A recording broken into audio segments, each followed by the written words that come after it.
Louisiana. The preceding signal was a test of the NOAA radio public warning system. During potentially dangerous weather situations, specially built receivers are automatically activated by the signal to warn of the impending hazard. Tests of the signal and your receiver's performance are normally conducted by the National Weather Service between 11 a.m. and noon every Wednesday. If there is a threat of severe weather, the test will be postponed to the next available good weather day. Reception of this broadcast and especially the warning alarm will vary at any given location. This variability, normally more noticeable at greater distances from the transmitter, can occur even though you are using a good quality receiver in good working order.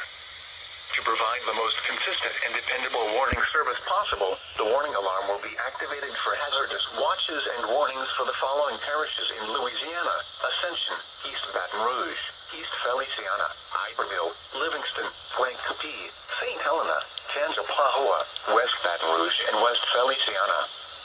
In Mississippi, the following county will be alarmed: Wilkinson.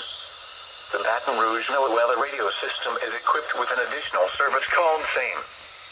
SAME is short for Specific Area Message Encoder, which activates special receivers in only the parish or county desired.